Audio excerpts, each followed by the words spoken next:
Hello YouTube, this is Darkon633 and we're taking a look at another Star Wars Rogue One review. This time we're going to take a look at the first Versus pack that I currently own, and that is Moroff versus the Scariff Stormtrooper Squad Leader. Now this is actually a Shore Trooper, but it's listed as a Scariff Stormtrooper, so it's kind of interesting where we got some different names listed here for this particular product than some of the other ones we've seen online. Anyways, we'll take a look at the box more closely. Here's a picture of Moroff and the Shore Trooper. So I think they look really nice, actually. I really like the design of the Shore Troopers in the film, and this guy is actually going to be one of the most unique designs I've seen in Rogue One so far, and I think it looks really awesome. On the back, he does have a bio and the normal promotions for the app as well. So there you go. The main accessories that the set includes is the blaster for the Shore Trooper, this large machine gun that can actually be carried by Moroff pretty decently, and it works nicely, I guess, for him.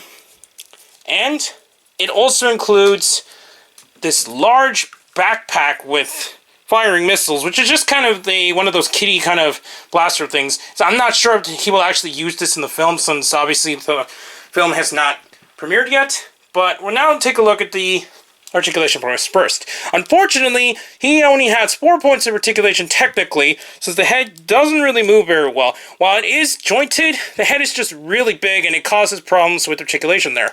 He does have swivels at the shoulders, but unfortunately the hair pieces do get in the way, so he can't swivel at 360, and he does have swivels at the hips.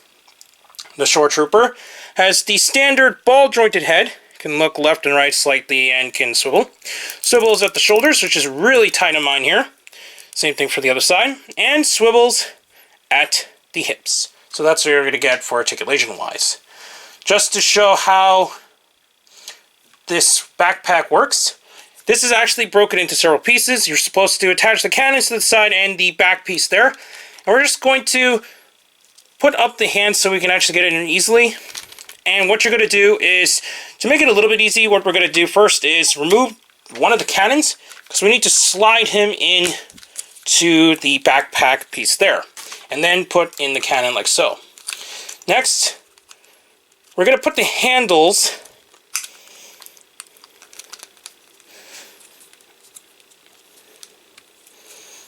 into his hands, which he actually can carry pretty decently. It does slide in, you just need to play around with it, and it does actually go into his hands, like that. So we're going to do the same to the other side.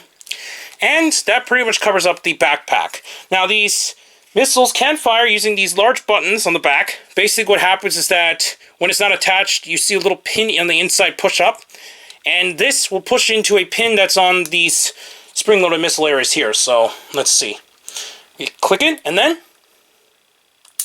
it fires pretty decent. This one's kind of hard to push. Let's see. There we go. So it's not the strongest springs I've seen, but it does pretty decent, and at least it doesn't fling across the room like some of the other spring-loaded weapons I've seen. Just as a comparison, we have the Shore Trooper here compared to some of the other Rogue One troopers I currently own, and that is the TIE Fighter pilot. Can stand. Some of these figures have some problems with standing for some reason. It could be my surface that I'm reviewing on, but other than that, I see they do have a little bit of problem. There we go. Now we got the Imperial Ground crew here, which has the hardest time standing in general.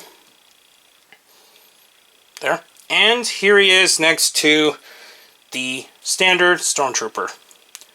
So, I think they look really nice together, and it's just another cool variant for trooper building in the first wave of Rogue One. So I highly recommend picking up this pack, especially if you're a fan of the design of the Shore Trooper, and also this really cool looking alien design. Hopefully we'll see more information either sometime before the film or during the film itself, since I think this is a really awesome design that hopefully will actually be in the film more than probably like the 5-6 minute mark, since I'm kind of disappointed when it comes to a lot of alien designs in Star Wars that don't have a lot of screen time, since it seems like they've done a really nice job creating all these alien designs, but only a few ever managed to have most of the screen time in general. So hopefully this particular character will have a decent amount of screen time, and maybe we'll see more of this particular race in a book or something later in the future. But for now, that pretty much covers up this 2-pack.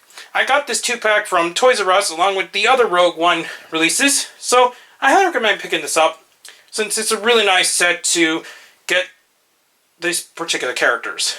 Anyways, please comment, subscribe, and check out Hero Club. Also, please check me on Twitter under Darkon633, and don't forget to check the other channels down below. I'll be back with more Star Wars reviews, but for now, I'll be seeing you YouTube. Bye.